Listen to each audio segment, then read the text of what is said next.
8 years with Pope Francis, the joy of the gospel for the whole world. On 13th March 2013, George Mario Bergoglio was elected to the chair of St. Peter. He is the first Jesuit, the first Latin American Pope, and the first with the name Francis. These 8 years of his pontificate have been marked by initiatives and reforms to engage all Christians in a new missionary impetus with the goal of bringing the love of Jesus to all humanity. By Isabella Pirro. Closeness, synodality and missionary impetus, these are the cornerstones of the pontificate of Pope Francis, who was elected 8 years ago to the chair of St. Peter. The perspective of his pontificate starts from below, from the attention paid to those existential and geographical peripheries that act as a counterpoint to his being and acting.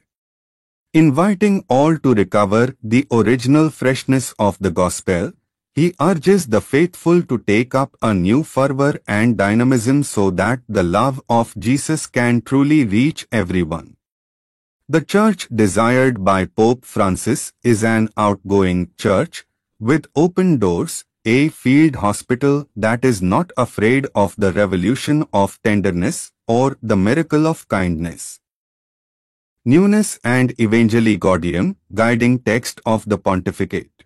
As the first pope with the name Francis, the first Jesuit and the first native of Latin America, but also the first pontiff of modern times elected following the resignation of his predecessor, Pope Francis began his pontificate under the banner of newness, notably presiding at the daily Mass at Casa Santa Martha, where he decided another new fact to recite. In those short homilies, delivered spontaneously in the style of a parish priest, the Pope establishes a direct dialogue with the faithful, urging them to an immediate confrontation with the Word of God.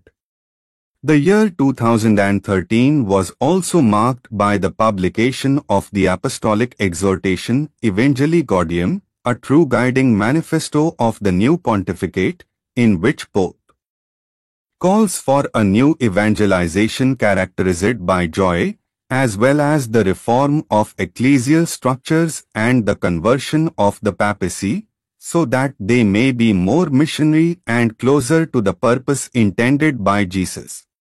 For this reason, also in 2013, the Pope established a Council of Cardinals whose task is to study a project to revise the Apostolic Constitution Pastor Bonus on the Roman Curia, dating back to 1988.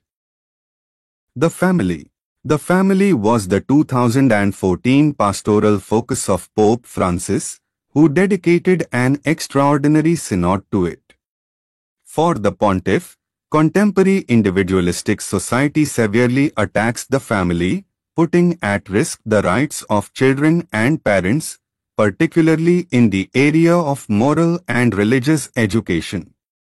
This theme of the family finds its high point in the apostolic exhortation Amoris Laetitia, released on 8 April 2016, in which Pope Francis emphasizes the importance and beauty of the family based on the indissoluble marriage between a man and a woman. The Pope also looks realistically at the fragilities experienced by some people, such as remarried divorcees, encouraging pastors to discern. From the point of view of reform, the establishment in 2014 of the Pontifical Commission for the Protection of Minors is significant. Its purpose is to propose initiatives to the pontiff to promote the responsibility of the particular churches in the protection of all minors and vulnerable adults.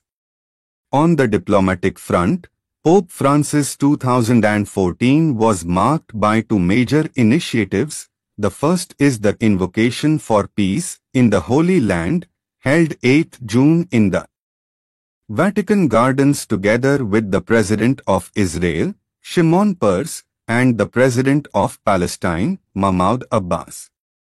The second is the establishment of diplomatic relations between the United States and Cuba. The Pontiff shows commitment to this objective in letters sent to the heads of state of the two countries. Safeguarding creation. The year 2015 was centered on the safeguarding of creation.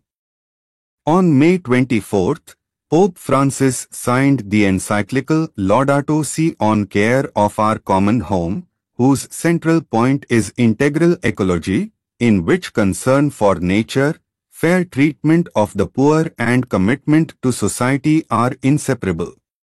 In this regard, the Pontiff instituted the Ecumenical World Day of Prayer for the Care of Creation, to be celebrated every year on September 1st.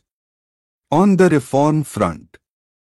Meanwhile, work continued on the new Apostolic Constitution on the Roman Curia, which will later have as its title, albeit provisional, Predicate Evangelium. In the meantime, the Vatileaks II case, on the leakage of confidential documents of the Holy See, broke out. The Pope called it a deplorable act at the Angelus on 8 November because stealing documents is a crime. After due process at the Vatican Tribunal, the case closed in July 2016 with 2 convictions and 2 acquittals. The Extraordinary Jubilee of Mercy. Mercy, certainly, was the common thread of 2016. It was the year in which the Extraordinary Jubilee announced by Pope Francis under the theme Be Merciful Like the Father took place. The concern for the least was made concrete with the Fridays of Mercy, during which the Pope made private visits to facilities dedicated to welcoming the poor, the sick and the marginalized. This was a widespread jubilee that also saw the possibility of opening a holy door in every church in the world. Pope Francis himself, even before opening that of the Vatican Basilica, symbolically opened another, that of the Cathedral of Bangui, in the Central African Republic, where he visited during an apostolic journey in November 2015. Moreover, in 2016, a momentous event took place. On February 12, in Cuba, the Pope met Patriarch Kirill of Moscow and all Russia. Together, they signed a joint declaration, in which they pledged to respond to the challenges of the contemporary world, including ending the persecution of Christians and wars, promoting interreligious dialogue, helping migrants and refugees, and protecting life and the family. World Day of the Poor.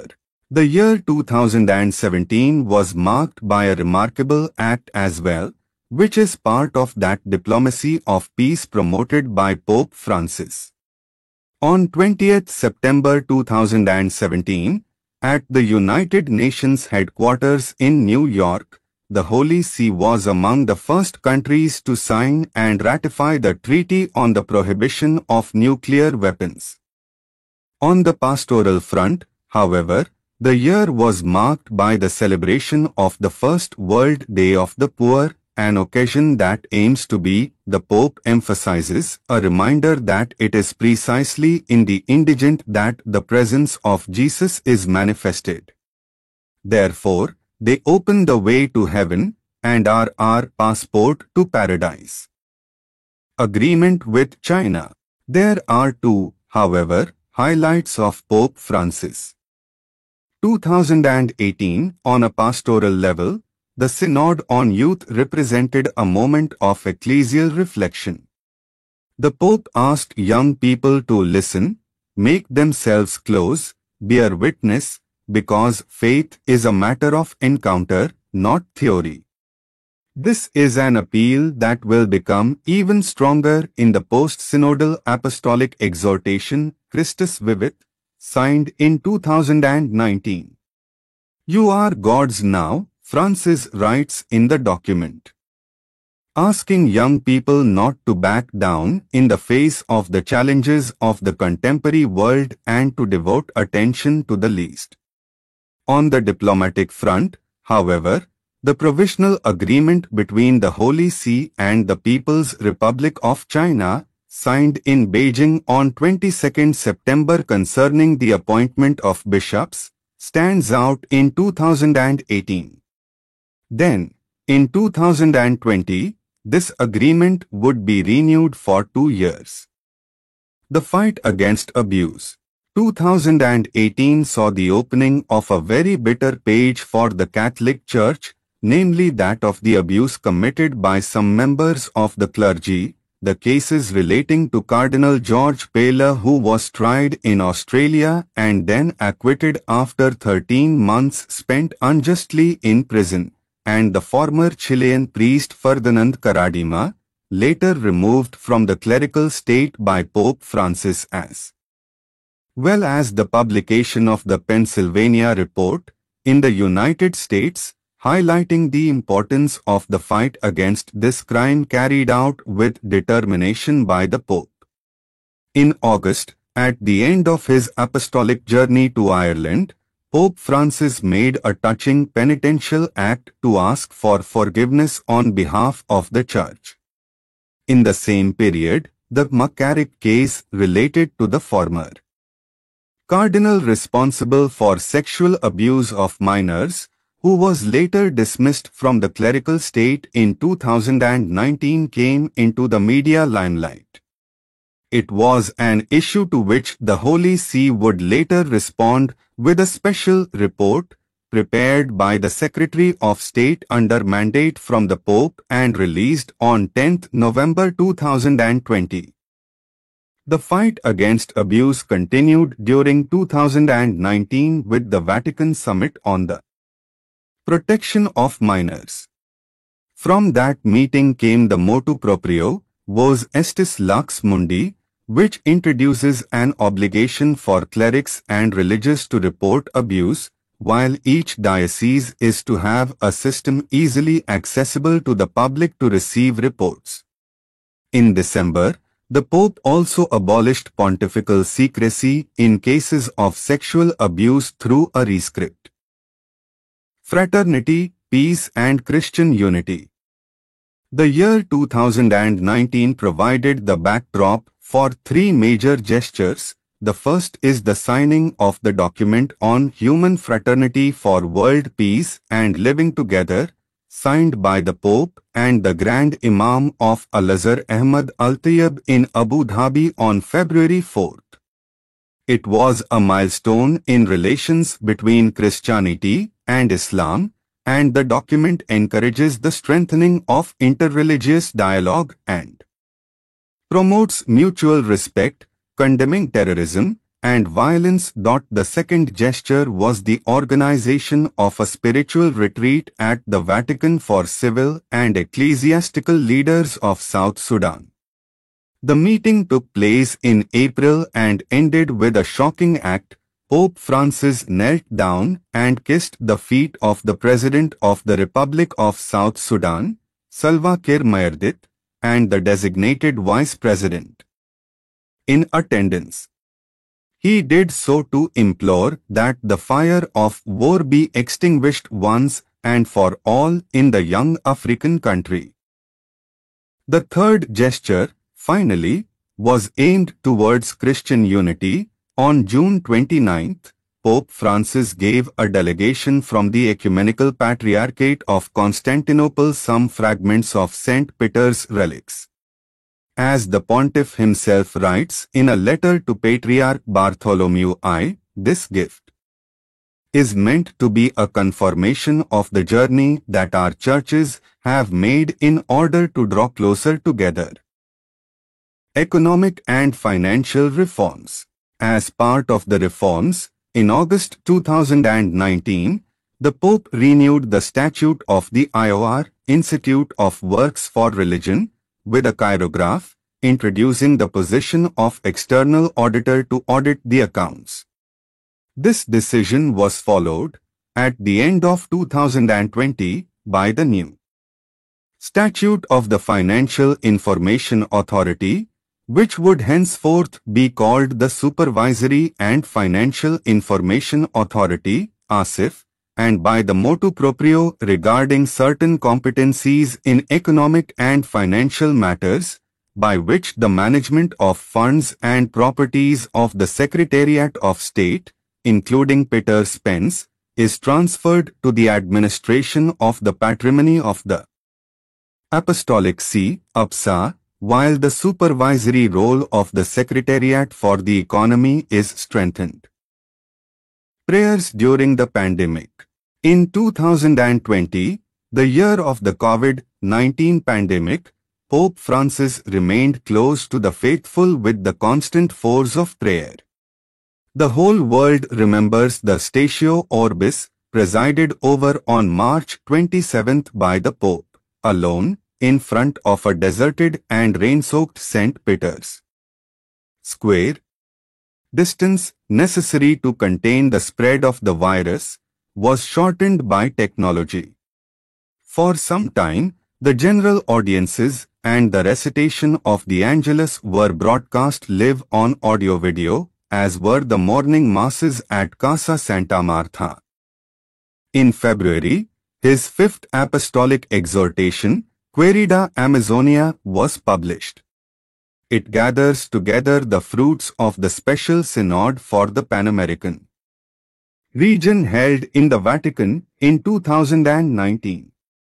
Later in October, the Pope's third encyclical, Fratelli Tutti, was published.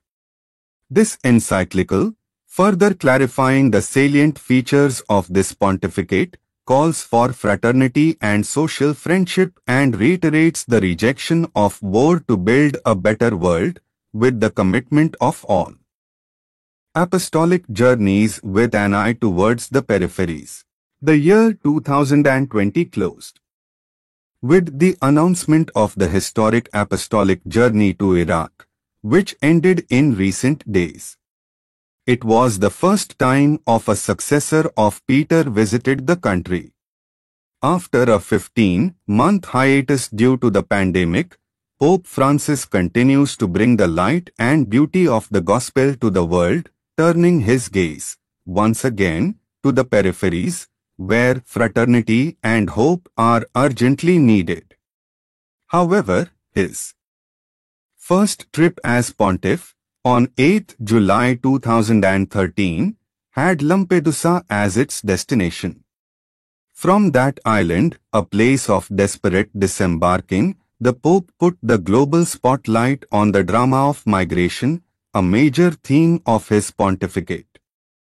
Pope Francis often reiterates how all migrants are first and foremost people, not just numbers or social issues, and he does so not only with words, but also with deeds. It is enough to remember the decision he made in April 2016, upon returning from a visit to the Lesbos refugee camp. On the papal flight, Pope Francis welcomed 12 Syrian refugees and accompanied them to Rome so they could be helped. Some statistical data. So far, Pope Francis has made 25 trips within Italy and 33 outside the peninsula. But the figures of his pontificate speak of more than 340 general audiences, more than 450 Angelus Regina Coeli, nearly 790 homilies at Casa Santa Marta, and about 900 new saints, including the 800 martyrs of Otranto. Pope Francis has also held 7 consistories, creating 101 cardinals, and called several special years, such as those dedicated to consecrated life, 2015 to 2016, Saint Joseph, 2020 to 2021, and Family, Amoris Laetitia, 2021 to 2022. There are also several days instituted by Francis, the last, in chronological order, is the World Day of Grandparents and the Elderly, which will be celebrated for the first time in July 2021, around the same time as the anniversary of Saints Joachim and Anne, the grandparents of Jesus.